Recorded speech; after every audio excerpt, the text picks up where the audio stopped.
Okay, bismillahirrahmanirrahim. Alhamdulillahirabbil alamin, nahmaduhu wa nasta'inuhu wa nastaghfiruh wa na'udzu billahi min shururi anfusina wa min sayyiati a'malina. Man yahdihillahu fala mudilla lahu wa man yudlilhu fala hadiya lahu. Asyhadu an la ilaha illallah wahdahu la syarika lah wa asyhadu anna Muhammadan abduhu wa rasuluh, amma ba'd. Pertamanya saya mengucapkan terima kasih atas jemputan Nur Islam Academy ke program kita melalui Zoom ini. Ini walaupun saya tak kenal lah jamaah ini, tetapi insya-Allah mudah-mudahan satu hari kita akan dapat berjumpa dan saya rasa kita mungkin boleh bahagikan kuliah kita ini ataupun perbincangan kita ini pada dua bahagian. Satu bahagiannya ialah saya bercakap. Satu bahagiannya ialah kita buka kepada ruang perbincangan. Saya anggap ini ialah sebagai sesi tazkirah saja. Saya pun duduk di rumah aja ni, di library saya, dan pakai pakaian orang duduk di rumah, pakai kain pelekat tapi tak bagus lah, tak nampak lah pasal duduk atas kursi. Saya nak sebut satu dua perkara, kemudian kita boleh ada perbincangan. Kita hari ini dah 23 Januari 2021. Masa saya kecil-kecil dulu, saya selalu sebut ni, masa sekolah, maka di sekolah universiti, orang Malaysia sebut, masa tu mula sebut tentang tahun 2020, 2020. Dan semua bagaikan satu khayalan bahawasanya satu hari kita akan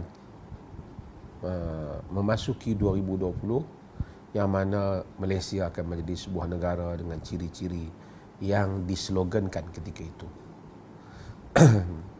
Hari ini kita bukan saja memasuki 2020, kita telah melangkau 2020 itu kepada 2021. Masa itu begitu pantas. Pada hari kita masuk tahun 2020, kita macam setengah orang lah, mungkin mereka macam celebrate sebab mereka masuk 2020. Tiba-tiba hari ini kita dah pun 2021. Bahkan hari ini dah mula pada penghujung bulan yang pertama bagi 2021. Demikianlah masa itu berjalan dengan begitu pantas. Dan ini semua mengingatkan kita kepada hadis Nabi SAW, di mana baginda menyebut, la taqumu sa'ah hatta yataqarraba zaman, tidak akan berlaku kiamat melainkan masa menjadi pendek. Dan ini selalu saya sebut dalam banyak kuliah saya. Mungkin sesiapa yang mengikuti ini, dia boleh tutup dulu, mute dulu dia punya sound, sound. Nanti kita masa soal jawab nanti baru ni.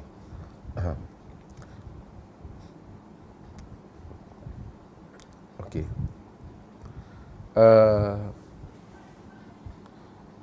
Nabi SAW menyebut dalam banyak riwayat tentang tanda-tanda kiamat itu ialah taqarrubuz zaman.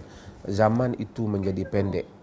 Zaman itu menjadi shorten ataupun menjadi accelerated, dia menjadi pendek. Ini adalah tanda kiamat.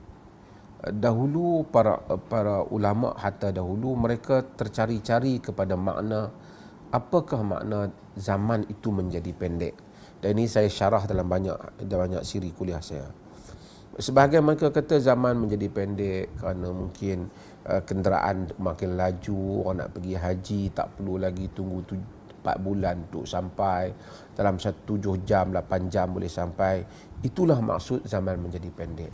Tetapi tidak seperti itu ternyata, kerana hadis Nabi SAW lebih detail daripada itu, di mana Nabi SAW menyatakan dalam hadis Tirmizi yang diriwayatkan juga oleh Imam Ahmad, diriwayatkan oleh Tirmizi, diriwayatkan oleh selainnya, di mana baginda SAW menyatakan fatakunu as-sanatu kasyahr, maka jadilah satu tahun itu bagaikan sebulan. Wa yakunu syahru kal jumu'ah, maka jadilah sebulan itu macam dengan seminggu. Wa takunul jumu'atu kal yaum, maka jadilah satu minggu bagaikan satu hari. Wa yakunul yaum kas sa'ah, maka jadilah satu hari itu macam dengan sejam. Wa takunu sa'atu kadarmatin bin nar, sejam itu bagaikan satu sambaran api saja, iaitu begitu pantas. Demikianlah yang kita rasa pada hari ini. Dan yang demikian itu kita mungkin jika kita tanya kepada orang tua-tua kita ataupun kita sendiri yang sebahagian mungkin melalui umur yang panjang, dia akan dapat merasai bulan-bulan pada tahun dulu, yang zaman muda dia dulu jauh lebih panjang daripada zaman ini. Hari demi hari kita lalui, kita merasai bagaimana begitu pantasnya masa itu berlalu sehingga kita tidak sedar.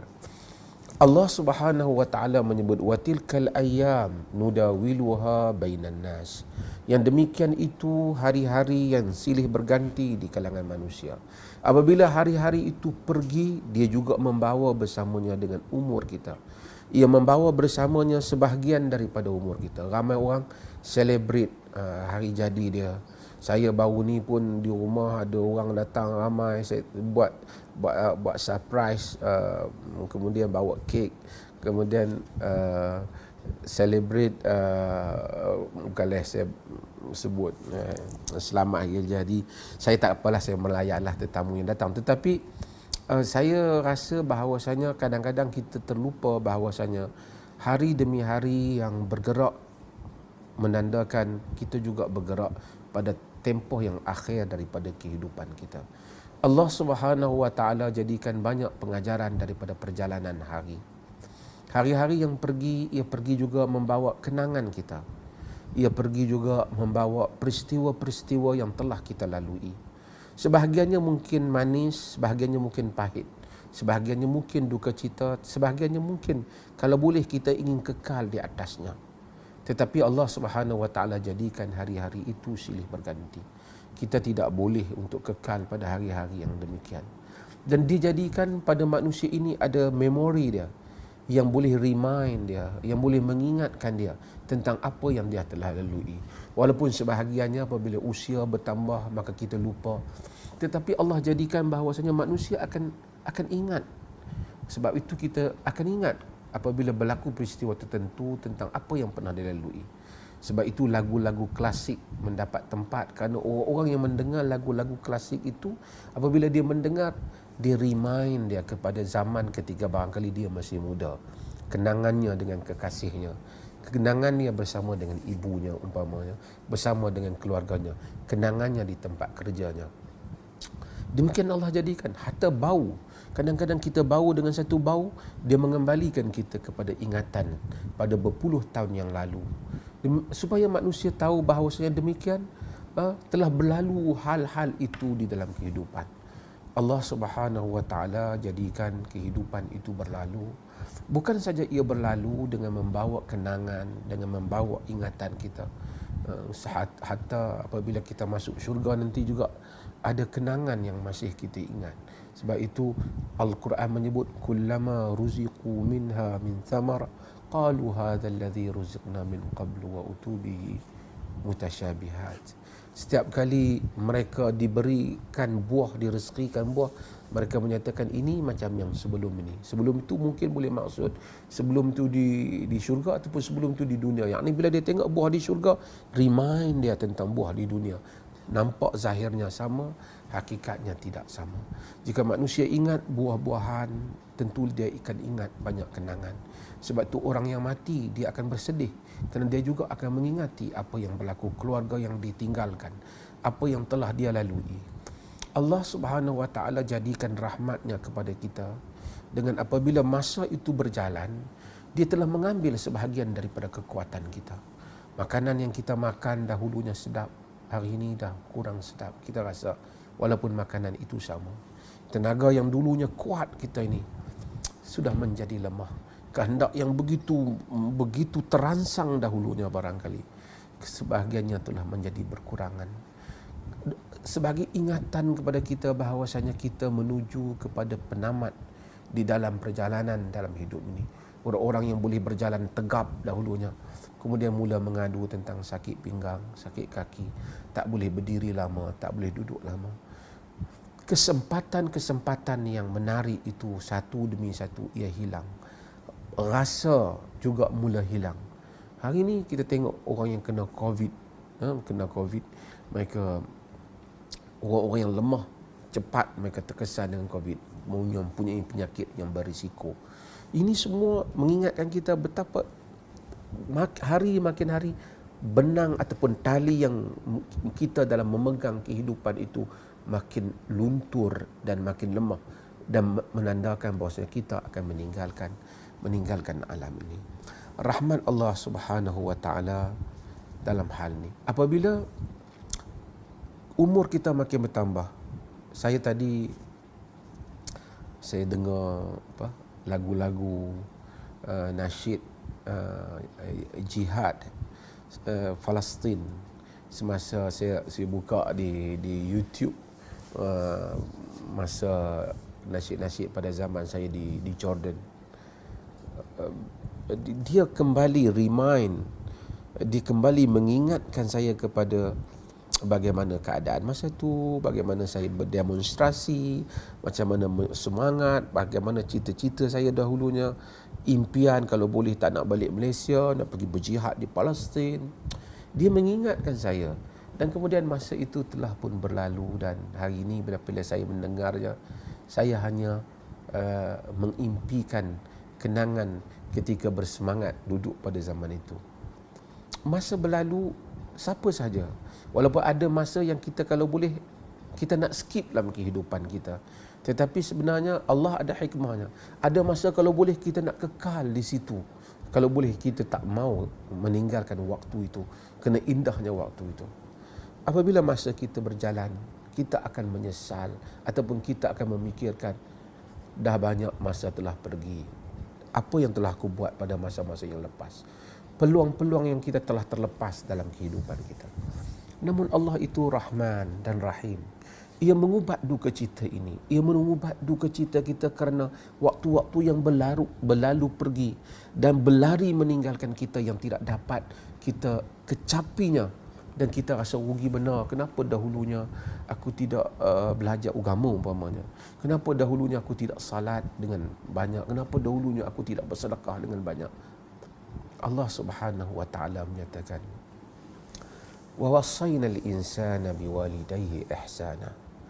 Kami berpesan kepada insan agar dia berbuat baik kepada kedua ibu bapanya. Kerana ibu bapa ni surah Ahqaf. Kerana ibu bapa adalah lambang tentang kelahiran kita, kewujudan dia dan usia dia, tanda dialah insan, bukti hidup yang kita lihat bagaimana umur berlalu, bukti hidup bagaimana kita sudah sampai, kita bermula lahir daripada perutnya, daripada tidak wujud kepada wujud. Wa wassaynal insana biwalidayhi ihsana. Kami berpesan kepada insan supaya mereka berbuat baik kepada kedua ibu bapanya. Hamalathu ummuhu kurha wa wada'athu kurha. Ibunya mengandungkannya di dalam keadaan lemah dan kemudian melahirkannya di dalam keadaan lemah. Wa hamluhu wa fisaluhu 30 syahra. Mengandung dan menyusukannya 30 bulan.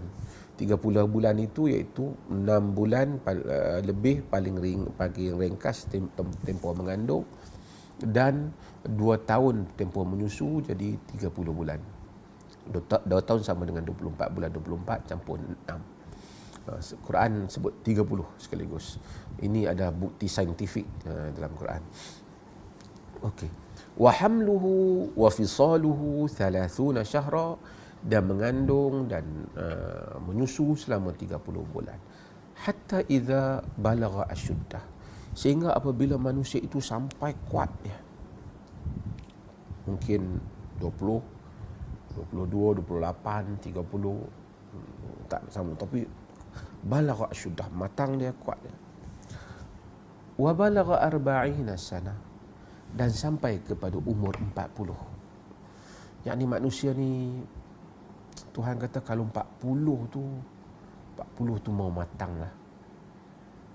Walaupun kadang-kadang sebahagian kita daripada 40 ni dah terlepas. 40 ni mau matang lah. Kita pun 40 pun kadang-kadang memang ada raplah lagi lah, orang utara ni kata. Tapi hatta idza balagha ashuddahu wa balagha 40 sana qala rabbi auzi'ni an ashkura ni'mataka allati an'amta alayya. Masa tu kita akan kata, wahai Tuhan, kurniakanlah kepadaku agar aku tahu bersyukur di atas nikmat yang kau berikan kepadaku. Wa ala walidayya, dan kepada kedua ibu bapaku. Wa an a'mala salihan tardah, agar aku berdapat beramal salih yang engkau redha. Kan amal salih ni ada nampak salih tapi Allah tak redha, mungkin tak ikhlas. Mungkin juga tidak ikut sunnah Nabi sallallahu alaihi wasallam, pandai-pandai nak buat sendiri. Kan amal salih yang engkau redha, kan. Wa aslih li fi zurriyyati, baikilah zuriat keturunanku. Mula apabila umur usia meningkat, berfikir tentang zuriat keturunan kita. Apa nak jadi anak-anakku?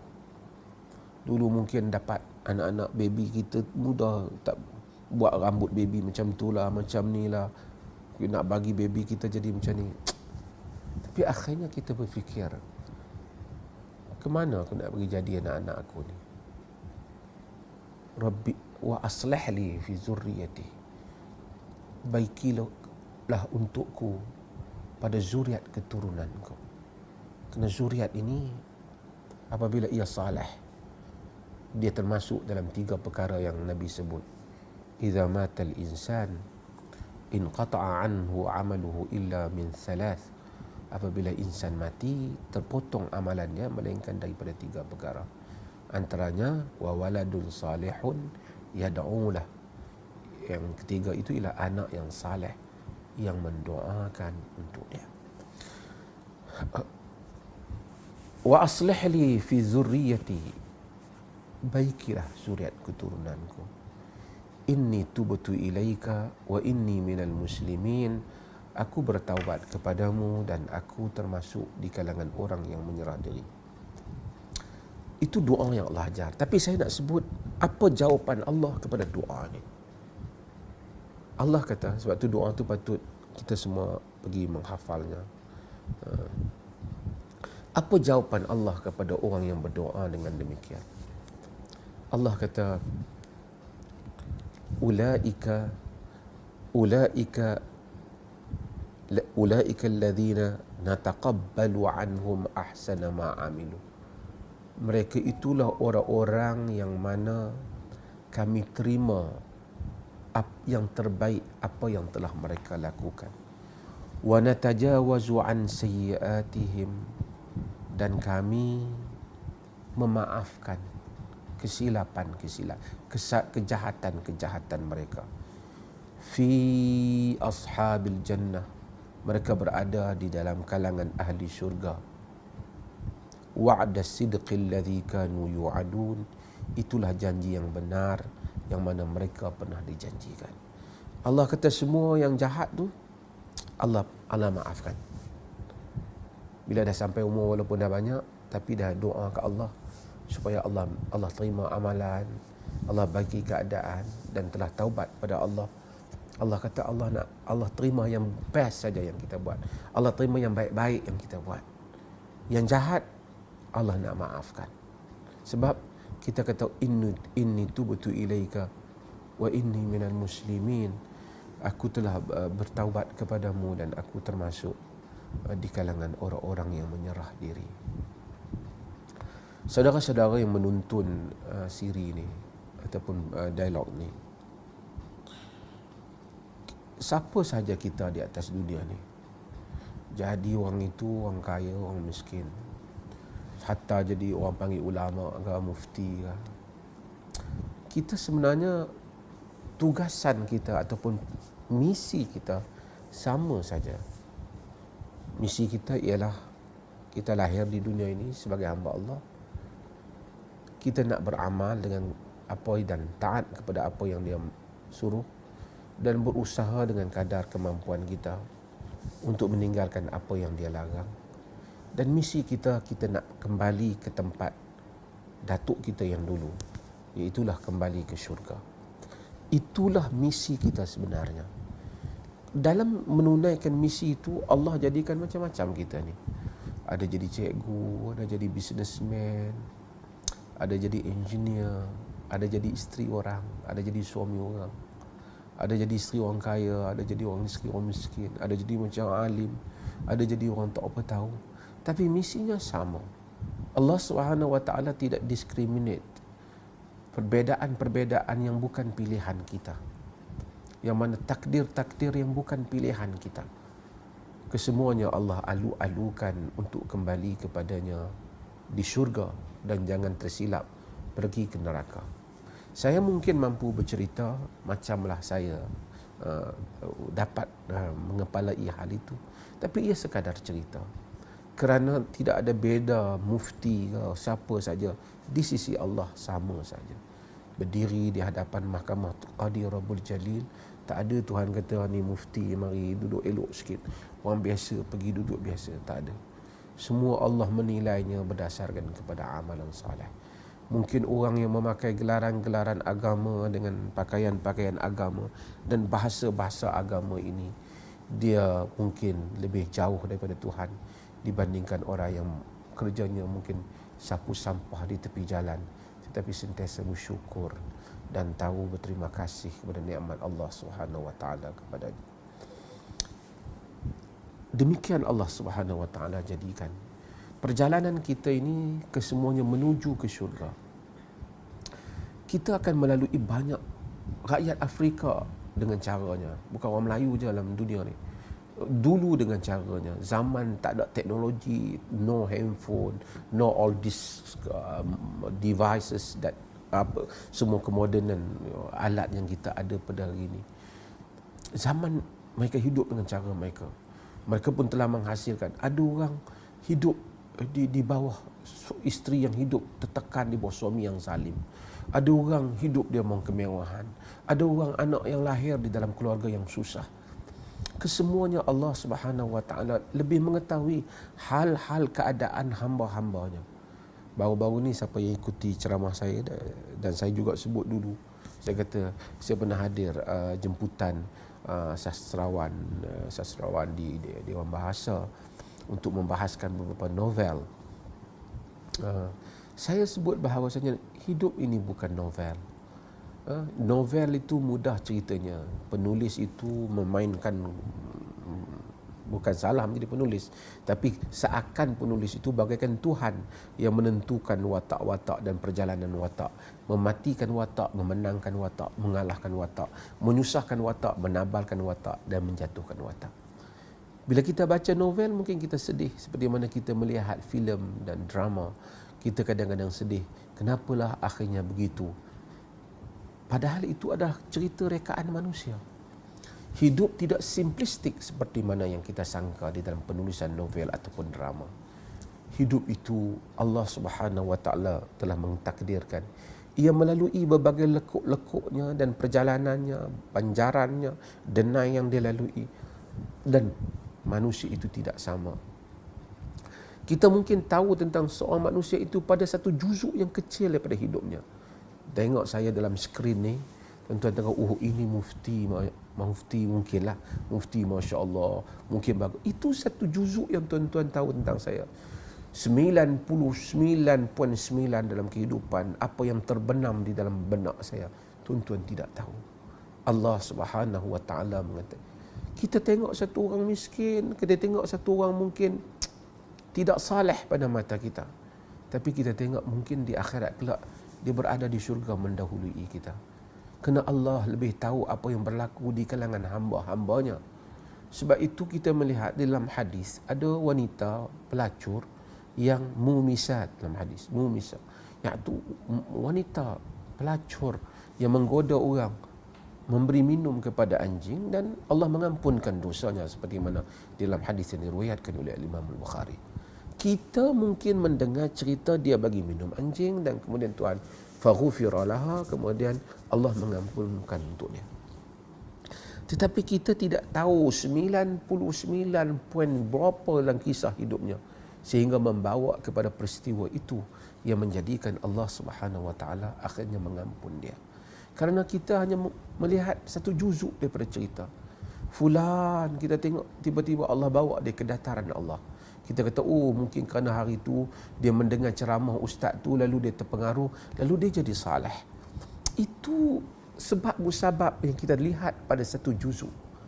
Allah mengetahui seluruh kisah hidup insan, sehingga dia tentukan insan itu akhirnya kembali kepadanya. Dan satu insan juga mungkin dengan berpakaian agama, berbahasa agama, mungkin dengan perhiasan ayat-ayat Tuhan, tetapi tidak mendapat keredaannya. Kita tertanya-tanya bagaimana dia tak mendapatkan, sedangkan herannya dia itu kuat agamanya, banyak pengetahuan agamanya. Kerana kita tidak tahu baki daripada kehidupannya. Allah mengetahui apa yang tersimpan dalam dada setiap insan. Sebab itu Allah itu adil. Keadilannya itulah yang menjadi rahsia kepada alam ini. Maka Nabi SAW melarang untuk kita menghukum fulan dan fulan neraka ataupun syurga. Urusan itu Allah. Kita hanya kata hal itu haram di sisi syarak, yang ni tidak dibolehkan.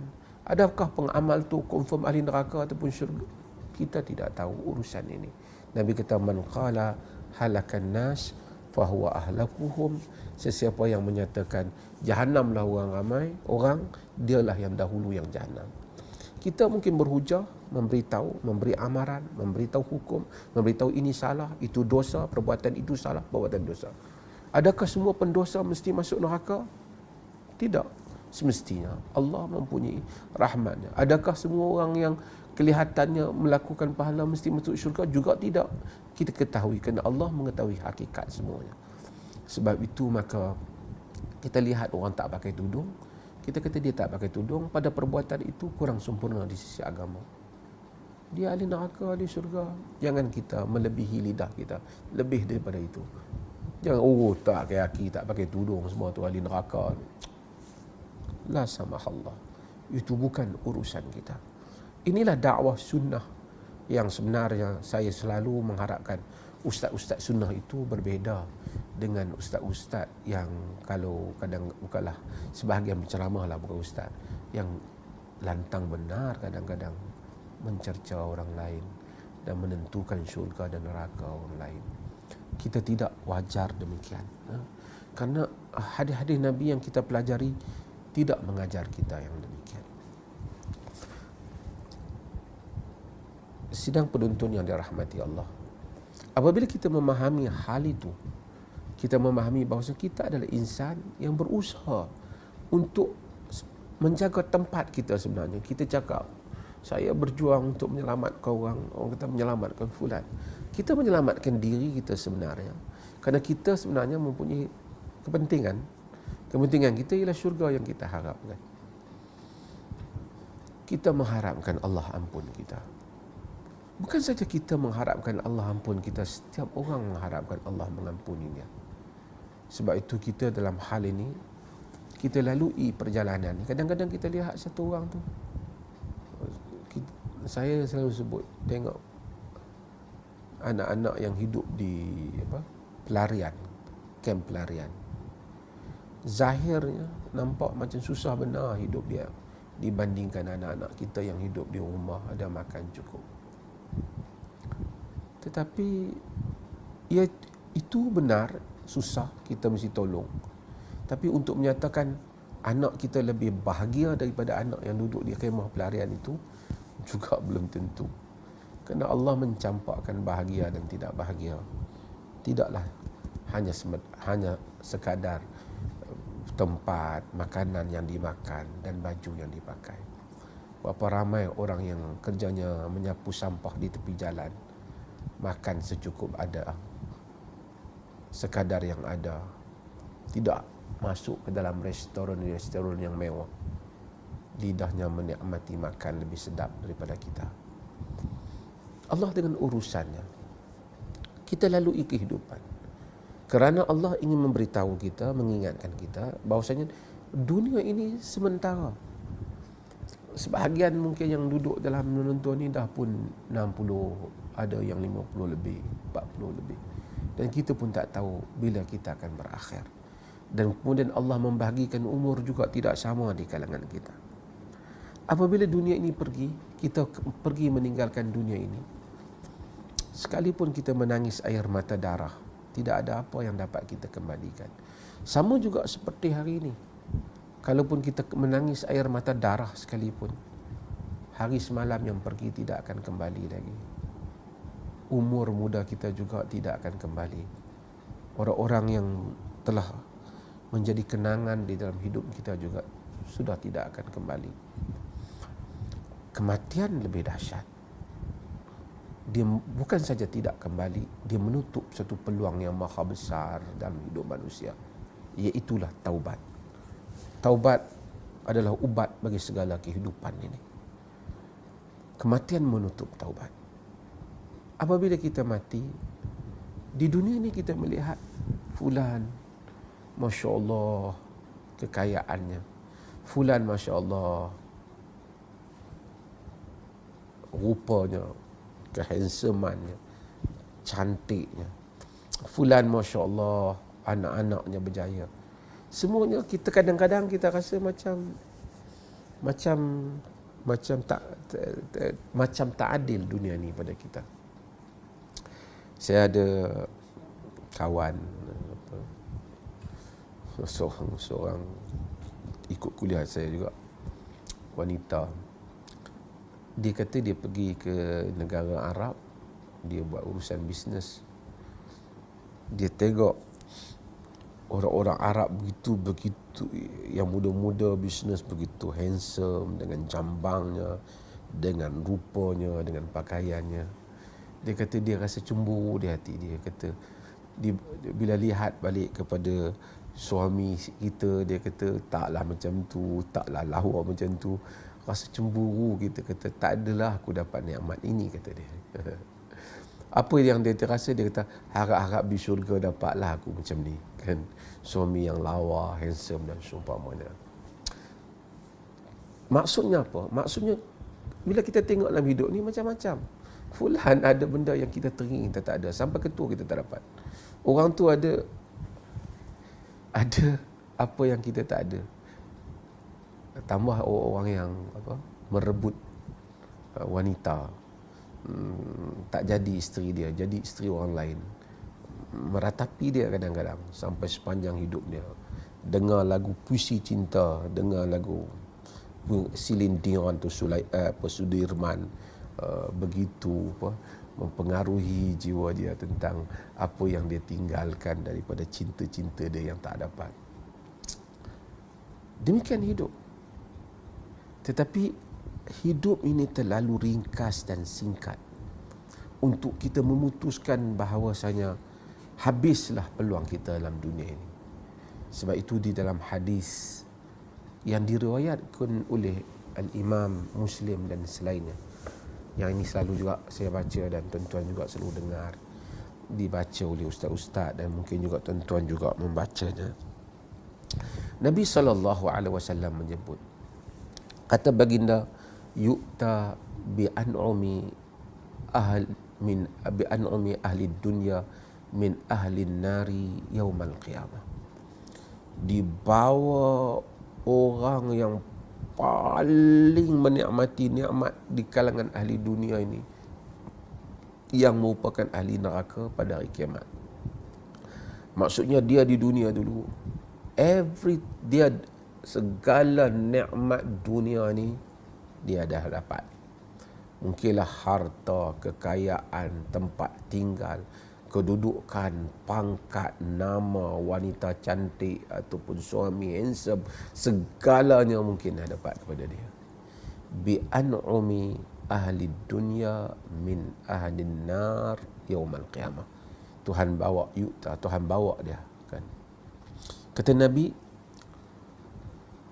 fayusbahu fin nari sabghatan, dicelup dia di dalam neraka dengan satu celupan. Ambil dia, masuk neraka sekali, satu celup, angkat terus. Kemudian ditanya kepada dia, summa yuqal, kemudian ditanya, ya bani Adam, hal ra'aita khairan qad? Wahai anak Adam, adakah engkau pernah melihat apa-apa kebaikan? Hal marra bika na'imun qad? Adakah pernah lalu dalam hidupmu apa-apa kenikmatan? Kata dia, la wallahi ya Rabb, tidak demi Allah wahai Tuhan.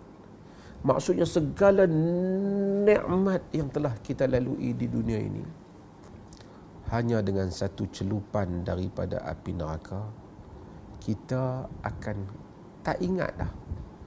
Maksudnya orang yang ada kenangan-kenangan indah, nikmat ni, dia ingat.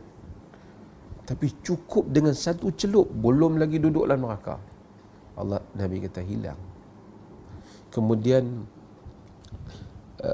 Allah Subhanahu wa taala bawa fayu'ta bi apa?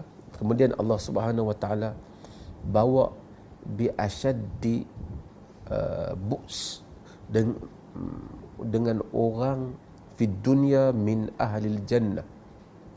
Allah bawa orang yang paling dahsyat sekali derita dia di kalangan di dunia ini, di kalangan ahli syurga.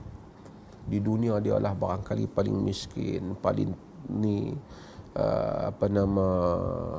paling susah, paling derita, paling dihina. Bi asyaddin nasil bu'san fi dunya min ahli jannah. Allah bawa dengan satu orang yang paling dahsyat sekali derita hidup di dunia ini, tapi dia di kalangan ahli syurga. Fayusbaru fil jannah sabghah, ambil dia, celup dia di dalam syurga, satu kali celup, angkat dia balik. Maksudnya sekali masuk, angkat dia balik. Summa yuqal, kemudian dikata pada dia, ya bani Adam, hal marra bika bu'sun qat?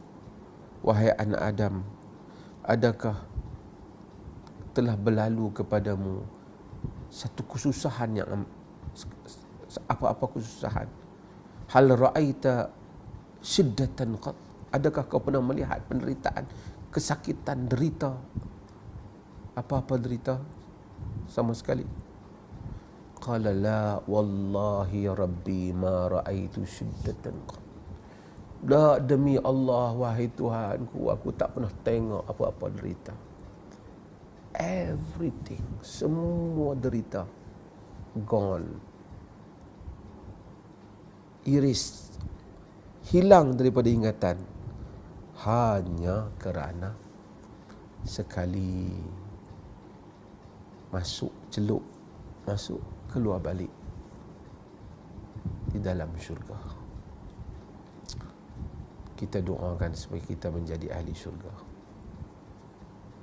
Segala derita yang kita lalui dunia ini, banyak penderitaannya, tapi apabila kita membaca hadis-hadis yang seperti ini, menjadikan kita tegar untuk menghadapi hidup ini, tegar untuk berpegang dengan apa yang kita percaya benar, tegar untuk meneruskan sesuatu yang kita percaya, kalau itu adalah jalannya ke syurga.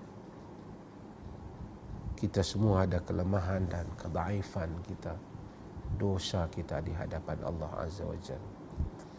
Tetapi apapun kesalahan dan kelemahan kita, syurga adalah merupakan syiar ataupun misi dan visi kita di dalam kehidupan ini. Nabi SAW di dalam hadis yang diriwayatkan oleh Al-Imam Al-Bukhari dan selainnya, Nabi cerita orang yang paling akhir. Panjang dah saya cakap. Dia cakap sikit je. Nabi SAW cerita orang yang paling akhir dia masuk syurga. Dia keluar daripada, akhirnya awalnya dia menghadap ke arah neraka, kemudian dia minta izin kepada Allah SWT untuk dekat dengan selamat neraka. Kemudian Allah izinkan, Allah kata, kemudian dia minta nak pergi duduk dekat dengan syurga. Allah izinkan, Allah kata nanti kau akan minta lebih lagi. Dia tak banyak tu saja. Lepas tu bila dia tengok syurga dengan keindahannya, dia minta izin nak masuk sikit. Bila dia masuk, dia minta izin, dia minta macam-macam. Allah kata kau telah bagi janji tadi, tak mau dah minta dah apa. Tak mau, hanya nak tengok saja. Dia kata pada Allah, dia kata, ya Rab, la taj'alni ashqa khalqika. Wahai Tuhanku, janganlah kau jadikan aku ni lah hamba-Mu yang paling teruk. Dia lah hadis Nabi kata, Nabi kata Allah ketawa, yakni apa yang layak dengan kebesaran Allah. Allah suka dengan dia. Ni manusia tu macam tu lah, Allah kata. Bila dia masuk syurga, padahal dia ni yang last, Allah kata kepada dia, Allah minta kepada tamanna. Kamu bercita-citalah. Tamanna. Fayatamanna hatta inqata'a umniyatuhu. Dia berangan-angan segala apa yang di dunia ni yang dia teringat, dia nak dulu, dia sebut habis dia nak.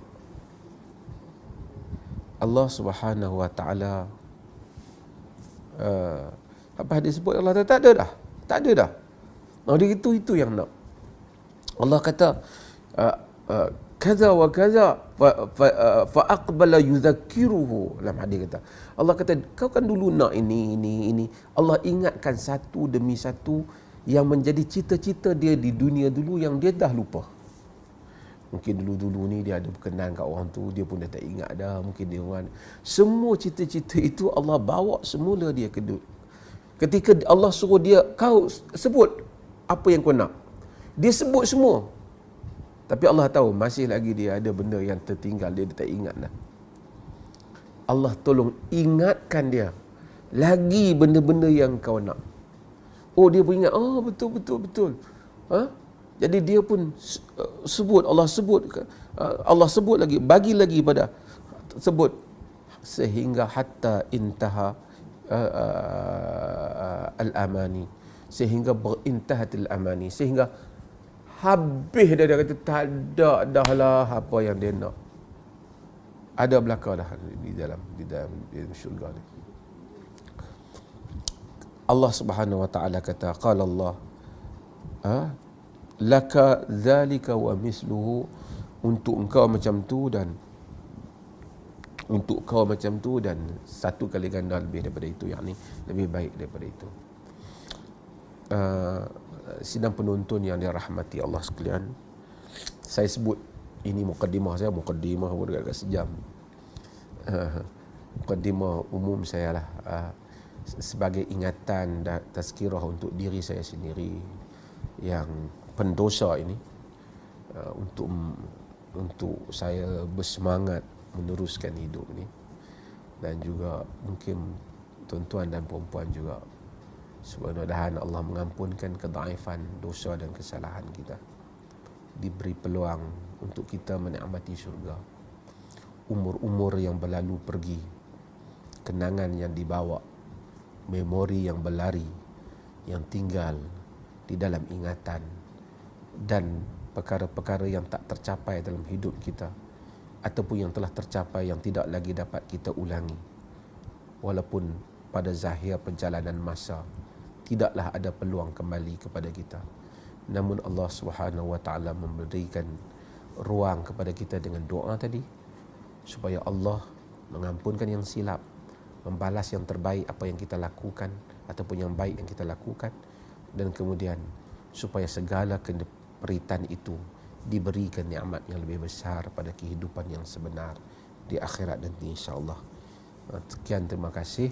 Insya-Allah jika ada siapa yang nak bercakap sepatah dua, nak mengulas pun tak apa. Mungkin kita ambil bagi sedikit masa untuk dia di dalam sesi ini. Silakan balik pada puan pengurusi kita tadi.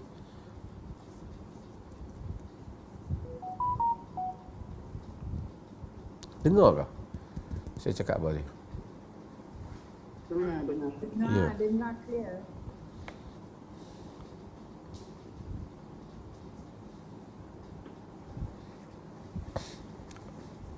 Kalau tak ada soalan, kira setakat tu lah. Soalan ke, Doktor? Ya?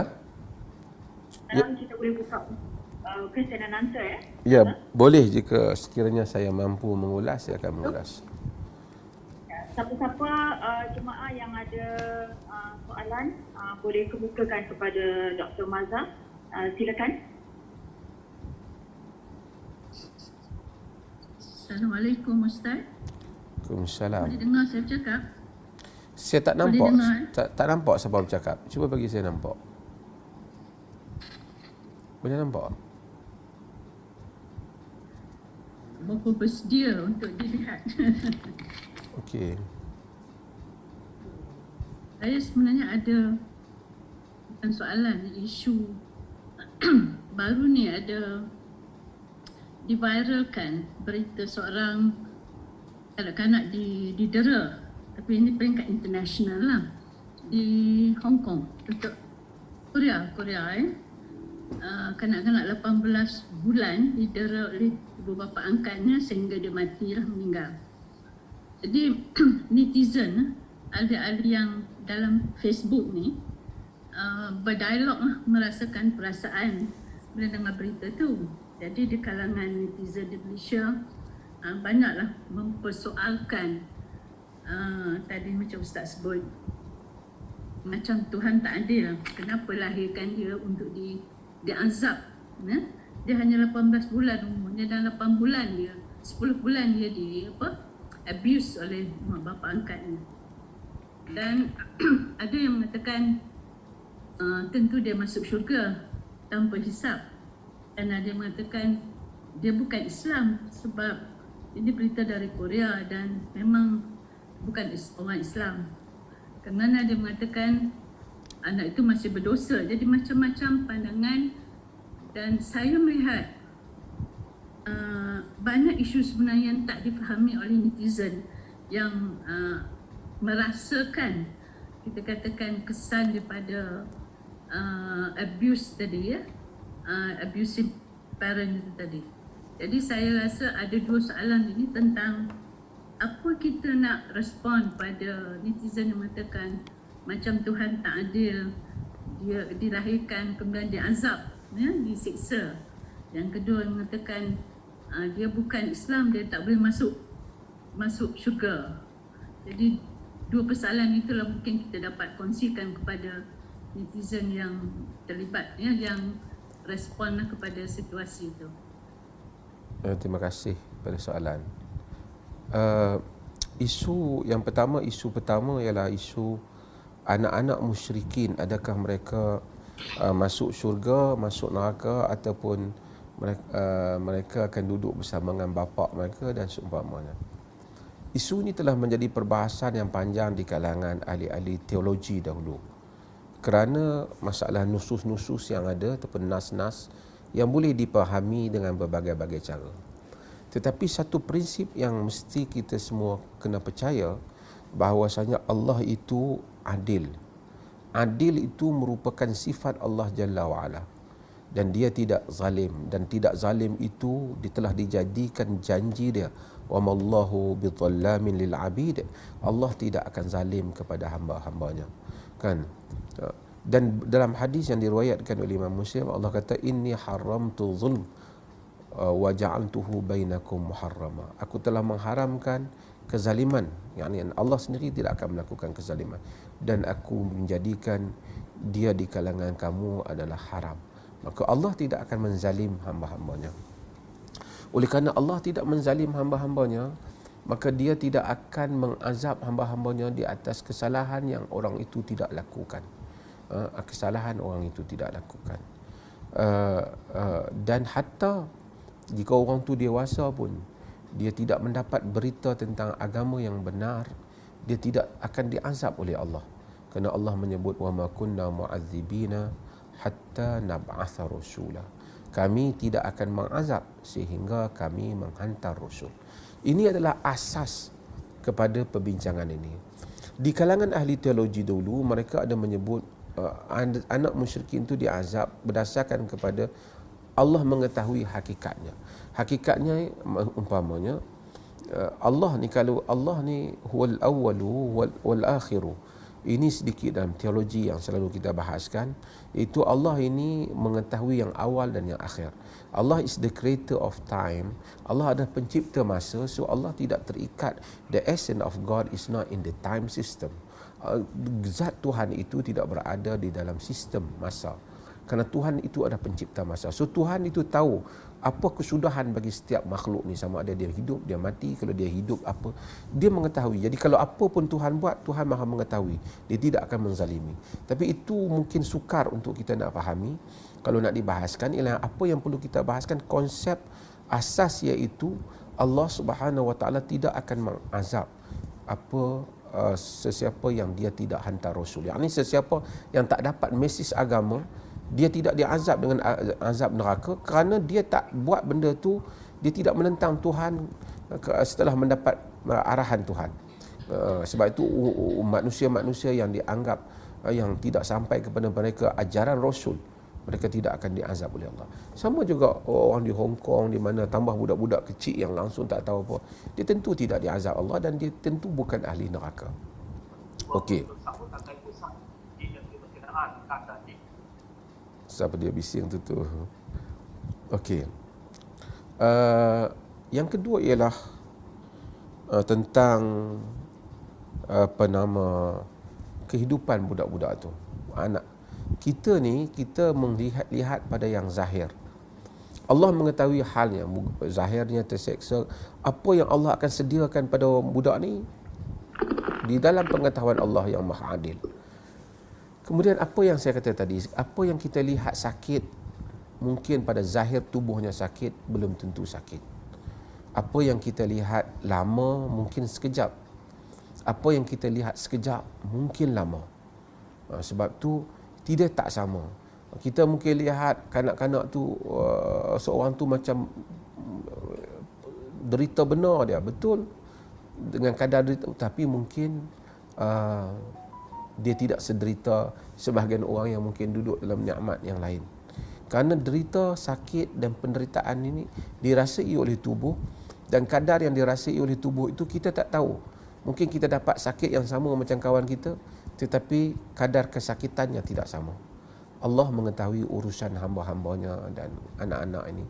Kehidupan itu berlalu pergi, dan kemudiannya Allah Subhanahu Wa Taala sudah pasti tidak akan menzalimi hamba-hambanya. Itu adalah kaedah yang mesti kita tahu dahulu. Dan ada pun tentang budak tu, kita percaya Allah akan berikan yang terbaik, dan ada pun orang yang zalim, Allah akan membalas kepada orang-orang yang zalim.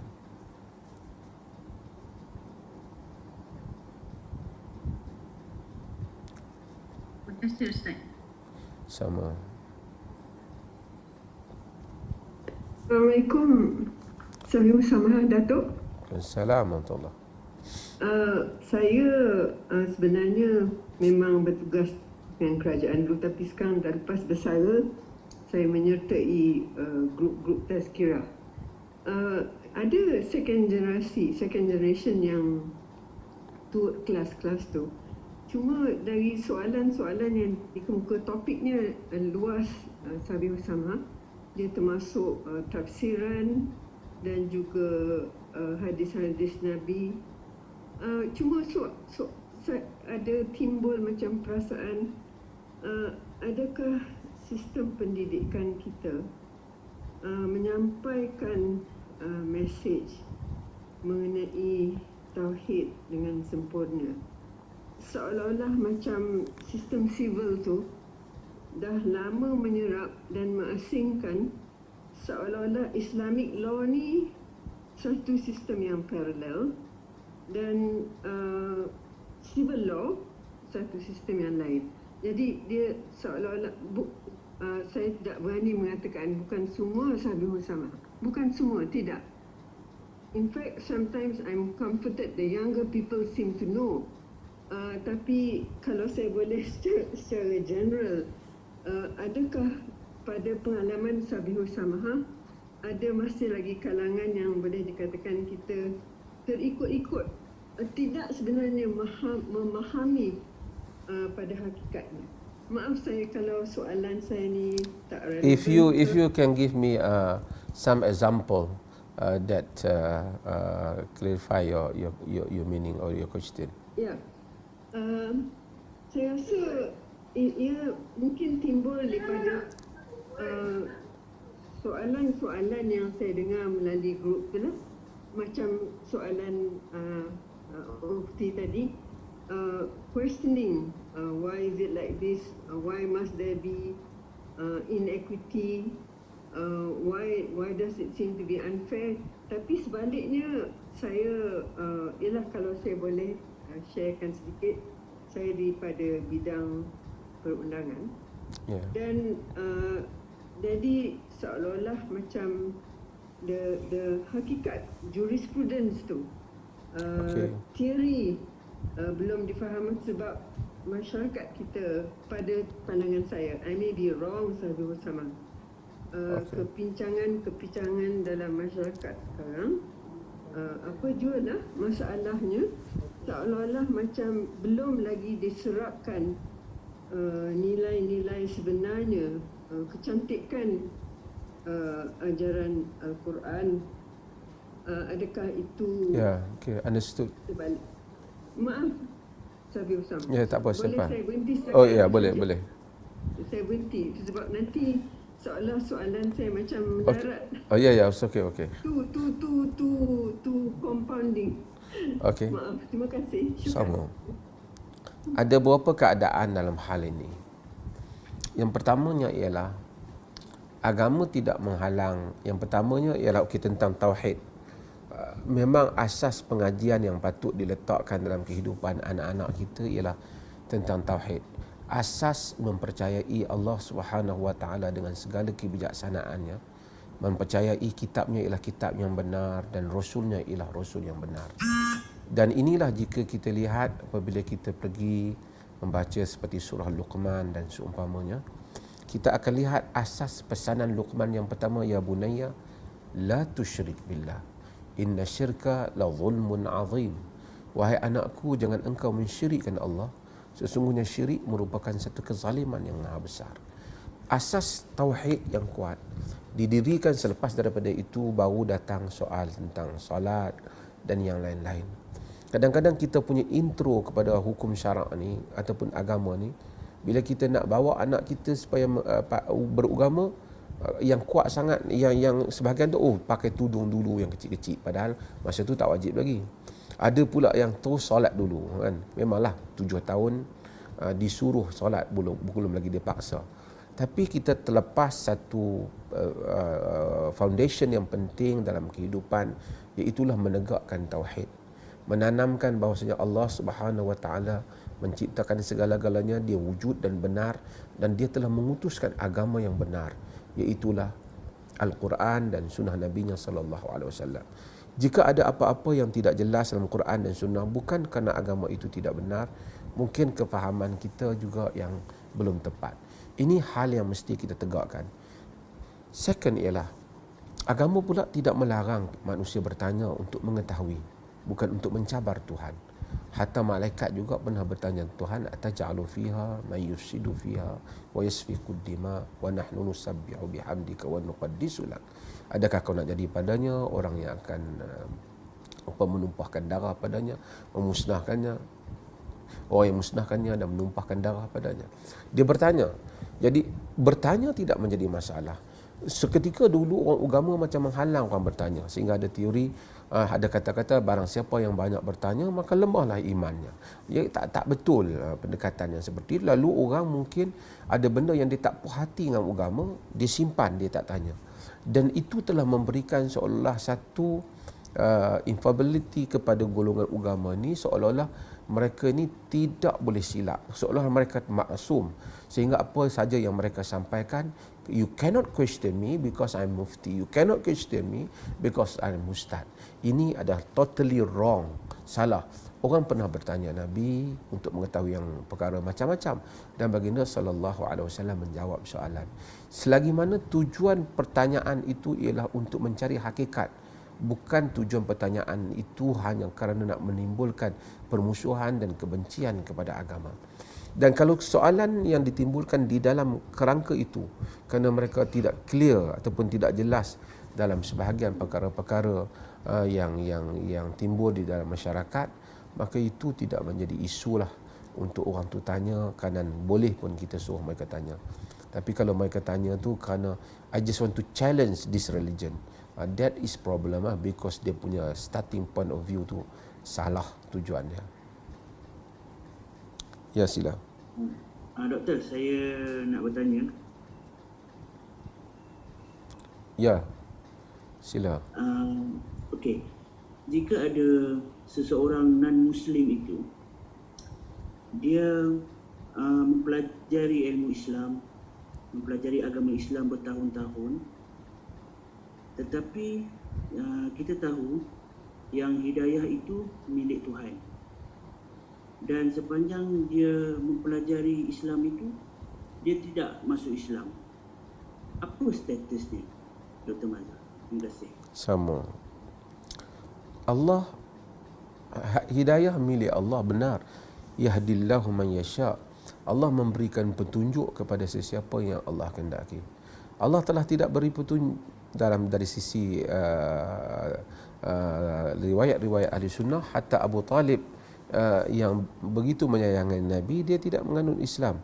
Walaupun Nabi SAW berusaha untuk dia menganut Islam, supaya dia mengucap la ilaha illallah, supaya dijadikan hujah itu semua di hadapan Allah Azza wa Jalla, tapi dia tidak menganut Islam.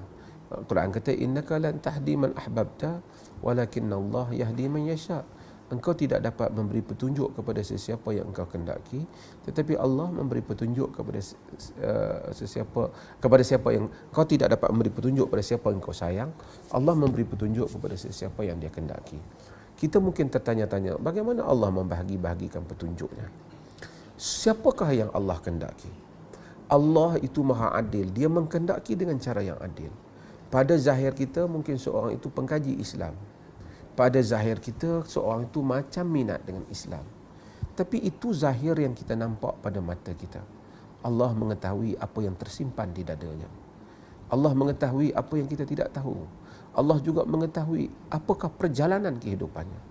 Salman Al-Farisi daripada jauh Parsi, jauh mengembara, memasuki berbagai-bagai dunia dan pengalaman yang pahit, cabaran dalam hidup. Akhirnya dia menganut Islam kerana mencari Nabi Muhammad sallallahu alaihi wasallam. Orang yang duduk bersama dengan Nabi seperti Abu Talib tidak menganut agama Islam. Kita mungkin tertanya-tanya, kesian kepada dia. Benar. Tapi Allah lebih mengetahui hamba-hambanya lebih daripada kita. Allah mengetahui apa yang ada di dada dia lebih daripada apa yang kita tahu, apa yang ada pada zahir pergerakannya. Maka sebab itu kita ini menjadi hamba Allah, menyuruh orang pada agama Allah dengan mana yang Allah suruh. Adapun sebaki daripada urusan itu, hidayah dan seumpamanya, ia adalah urusan Allah yang kita tidak tahu. Allah mengetahui rahsia alam ini, apa yang terlindung daripada mata kita dan pengetahuan kita. Terima kasih, Doktor. Sama.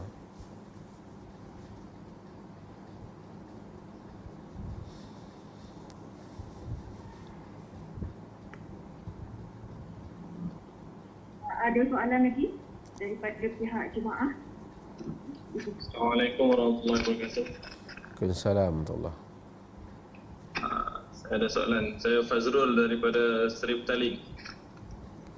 Duk tengah ceramah ni di restroom ni.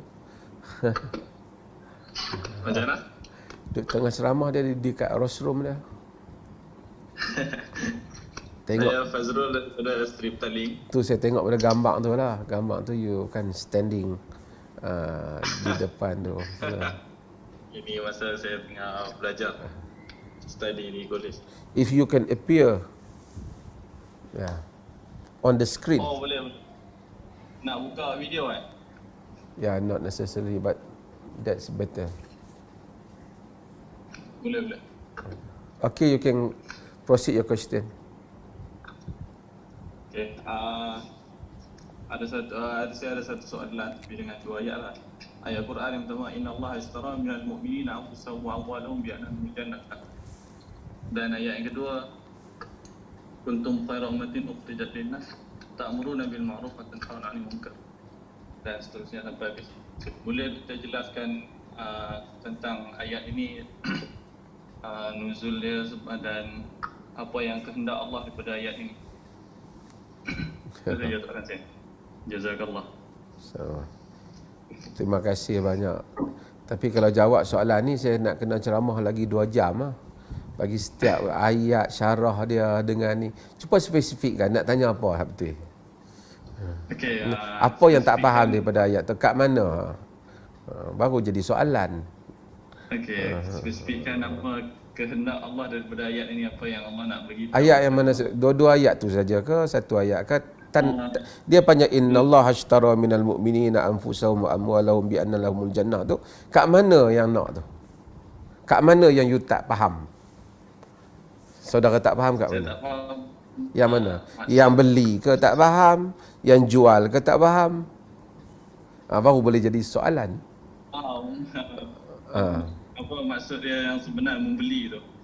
Allah telah membeli diri kita. Okey. Allah beli, Allah ni tidak memerlukan. Okey, boleh cukup. Itu maksud saya, apa maksud Allah membeli tu? Okey, boleh tutup skrin tu. Itu saja. Okey, Allah Okey. Subhanahu Wa Taala ni tidak memerlukan kita. Tetapi Allah Subhanahu Wa Taala berikan gambaran bahawasanya dia ishtara minal mu'minina anfusahum wa amwalahum bi anna lahumul jannah. Dia beli daripada nyawa kita, harta kita, dia bayar dengan syurga. Seolah-olah macam Allah ni perlukan kita, tapi Allah bukan perlu. Maksudnya Allah tukar apabila hamba tu bagi diri dia, bagi nyawanya untuk mempertahankan agama Allah. Allah kalau kita tak pertahankan agamanya pun, dia tetap mampu mempertahankan agamanya. Tetapi kerana Allah itu nak melihat sesiapakah hambanya yang taat kepadanya, seakan-akan bagaikan Allah itu membeli ataupun Allah itu mengambil nyawa dan harta kita. Bayaran tak atas hal itu ialah diberikan kepada kita ialah syurga. Itu maksud daripada ayat itu. Okey. Soalan lain?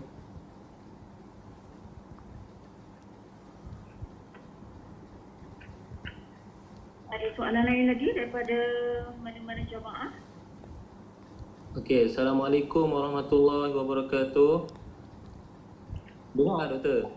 Assalamualaikum warahmatullahi wabarakatuh. Dengar. Okey, saya Hamzah daripada Kuala Ketir lah. Siapa nampak merah sekarang? Saya malah nak ni sebab saya tak bersedia untuk tak bersedia untuk ni sebab saya agak ni tak terurus sikit.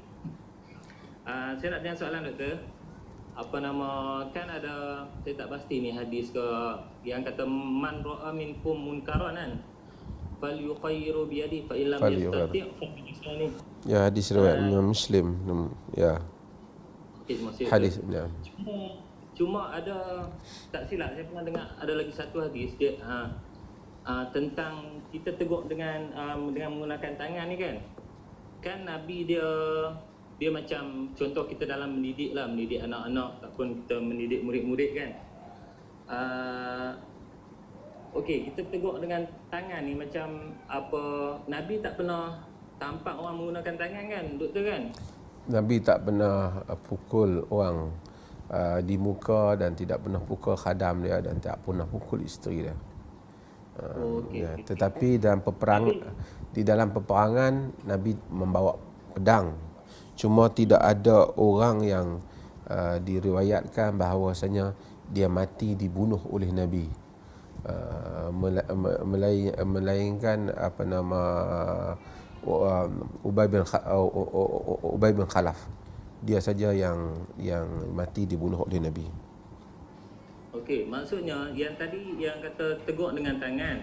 Lepas tu Nabi tak pernah menggunakan tangan. Macam mana tu? Macam ada sedikit kontradiknya. Tegur dengan tangan tu maksudnya dia bukan tegur dengan, dia bukan perkataan tegur. Tegur muka orang Melayu ni mungkin tegur dengan tangan hampir buah penampak gitu kot. Nabi kata man ra'a minkum munkaran falyughayyirhu biyadihi. Sesiapa yang melihat sesuatu kemungkaran maka ubah dengan tangan. Ubah dengan tangan ni banyak dah. Yang pertama mungkin penguasa mengubah dengan kuasa. Tangan juga boleh maksud kuasa. Ataupun kita tengok orang nak pukul orang zalim, kita tahan dengan tangan kita supaya dia jangan pukul. Orang tu nak pergi ambil harta orang, kita pegang dia jangan ambil. Ini semua bermaksud ubah dengan tangan. Ataupun orang tu nak pergi pukul orang, kita tahan dia supaya dia tak boleh pukul orang. Kan ini ubah dengan tangan. Kita tak ada lah orang tu nak buat satu, tengok-tengok orang tu tak pakai tudung, pergi buah penampak dia. Bukan itu maksud dia. Bukan itu maksud dia. Dia hendaklah setara dengan apa benda tu. Sebab tu Nabi kata, ubah dengan tangan tu kalau dengan kuasa ataupun benda tu, khususnya tentang hal kecurian, khususnya tentang hal menzalimi orang lain, khususnya juga tentang jihad. Apabila wilayah Islam diserang, maka kita keluar mempertahankan dengan pedang ataupun dengan senjata. Itu semua dengan bermaksud ubah dengan tangan. Fa in lam yastati' fa bilisanihi, jika dia tidak mampu maka dengan lisannya, iaitu lidahnya. Fa in lam yastati' fa biqalbihi wa dzalika at'aful iman, jika tak mampu dengan jantung hatinya, yang demikian itu selemah-lemah iman. Maksudnya jika dia lihat, hatta kata Imam Nawawi rahimahullah di dalam Sahih Muslim, ketika mensyarahkan Sahih Muslim, dia menyatakan jika kita ada pengetahuan, kita tengok satu orang jual beras, buat contoh beras lah, contoh untuk kita tu menjual apa-apa, dia telah jual barang yang kualitinya buruk, tapi dia bagi kata kualitinya bagus. Orang tu tak tahu, dia sangka oh memang bagus. Kita tahu tak bagus. Wajib untuk kita bagi tahu bahawasanya encik telah bohong dia, ataupun kita bagi tahu orang tu, cik sebenarnya dia bukan kualiti A yang ni kualiti C, saya tahu. Kata Nawawi, hatta dalam keadaan di mana kalau kita lihat orang menipu dalam jual beli, wajib untuk kita membetulkan hal itu. Okey, satu lagi doktor, bila doktor sebut tentang jual beli ni lah, saya teringat lah macam jual beli kan. Boleh satu saja lah, bagi orang lain satu lagi, boleh tak? Okey, boleh. Nah, okay. kita bagi Adil. Assalamualaikum doktor. Waalaikumsalam warahmatullahi. Malam-malam ni tak hijab, jadi tak payah video lah ya. Okey, soalan saya, antara tanda-tanda kiamat Daripada mana ni? Rohana daripada Hatamah juga. Oh, tadi pasal apa? Kau tu jauh daripada Kuala Nerang. Kuala Ketih ya. Okey, tak apa, sila Rohana. Sila. Antara tanda-tanda kiamat ialah Allah akan tarikkan ulama. Jadi bila sebenarnya tarik ni kadang rasa takut pula nak suruh zuriat kita mempunyai zuriat, kerana guru-guru akan menjadi yang berilmu, yang ada kualiti akan berkurangan. Jadi apakah pesanan doktor untuk pesanan untuk zuriat kita untuk untuk mempersediakan anak-anak mereka?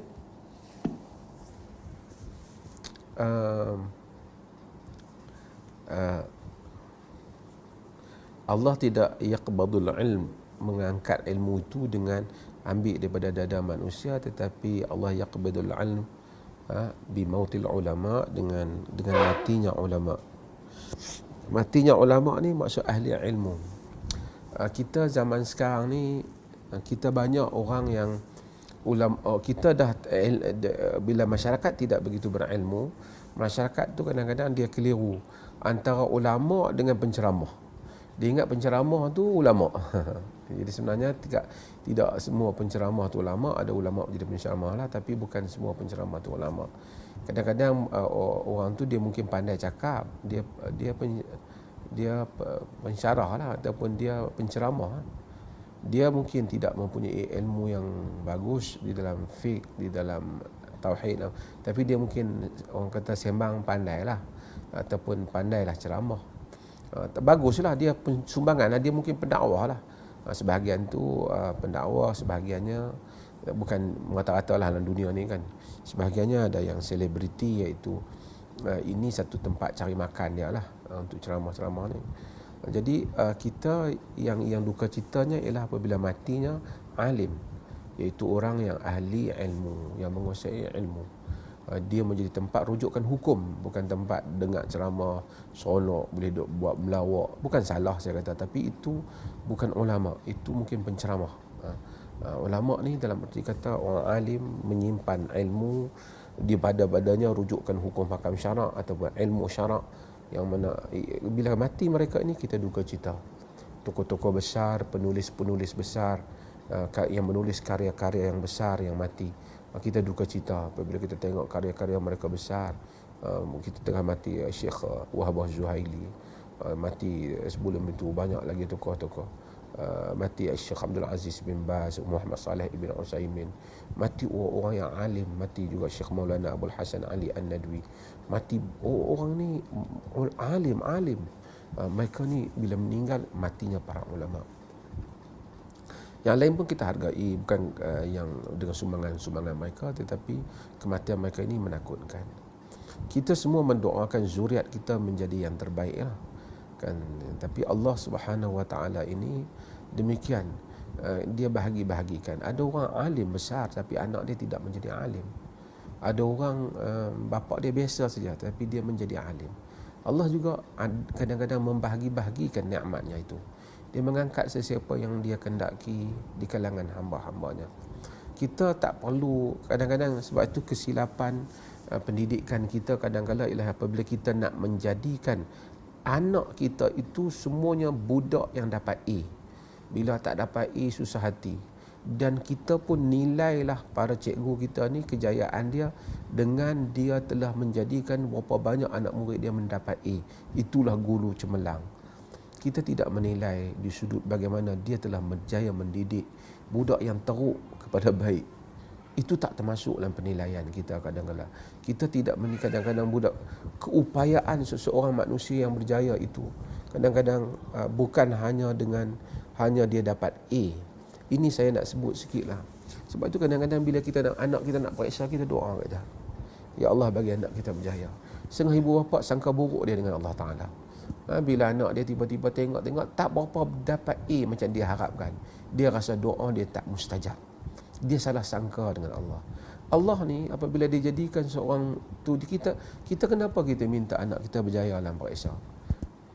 Kerana kita nak menunjuk kat orang kata anak kita banyak A ke? Kerana kita harap masa depan dia lebih baik di sudut kejayaan dia menempatkan diri dalam pekerjaan dan seumpamanya. Itu sebenarnya maksud kita. Tapi melainkan kita memang maksud A tu bukan nak apa sangat, nak tunjuk kat orang, itu cerita lain lah. Itu salah daripada asal. Kadang-kadang anak kita doa dia tak dapat pun kita nampak A, tak dapat pun nampak berjaya cemerlang tahun. Tetapi nanti pada hujung perjalanan hidup dia akan muncul dengan orang yang baik. Dia akan muncul dengan kejayaan yang tersendiri. Berapa orang yang muncul dengan A yang hebat, yang semua sekolah sangka, 10 tahun kemudian dia tak menjadi seperti yang disangka. Berapa orang yang sekolah dulu nampak dia ni terak mana, tapi 20 tahun kemudian dia muncul sebagai orang yang begitu besar rezekinya, begitu baik sumbangannya. Dan ini semua urusan Allah. Sebab itu kita doa kepada anak-anak kita. Kita didik dia dengan kadar yang tanggungjawab. Setiap kali kita didik dia, kita tahu bahawasanya inilah ilmu yang dia akan amalkan. Mudah-mudahan dengan dia beramal dengan ilmu ni, besok mudah-mudahan aku akan mendapat habuan pahala daripadanya. Dan Allah apabila tanya aku, apa yang telah kau didik anak kau? Aku telah beritahu, kita bagi tahu padanya, saya telah bagi tahu kepadanya supaya taat kepadamu, supaya mengikuti ajaranmu, membenarkan Rasulmu. Dan ini adalah benda yang paling penting dalam hidup. Kemudian di kalangan manusia ni akan ada yang alim, ada yang saleh, ada yang alim, ada yang jadi besar dalam ilmu tauhid, ada dalam ilmu fiqh, ada yang jadi engineer, ada yang jadi warga, ada yang jadi polis, ada yang jadi askar, ada semua itu keperluan kehidupan manusia belaka, Allah mengangkat di kalangan hamba-hambanya siapa yang dikehendaki dan mengatur urusan kehidupan mereka. Yang penting semua kita dalam urusan ni, kalau kejayaan kita ialah apabila kita dapat mengurangkan dosa dan mendapatkan pahala yang lebih. Nabi Yusuf alaihi salam, setelah dia mencapai dalam hidupnya semua pencapaiannya, telah jadi raja Mesir, jadi semua yang dilalui, dia kata akhir doanya ialah tawaffani muslima wa alhiqni bis salihin. Ya Allah, matikanlah aku sebagai seorang muslim dan masukkanlah aku di kalangan hamba-hambamu yang saleh. Itulah kemuncak harapan doa seorang nabi yang telah menjadi maharaja di negerinya Mesir. Maka demikian itulah harapan kita untuk diri kita dan anak-anak kita sekalian. Saya ingat terima kasih banyak. Kita 10.30. Saya takut nanti pihak polis akan menarik permit kita kerana telah berkumpul lebih daripada masa yang ditetapkan.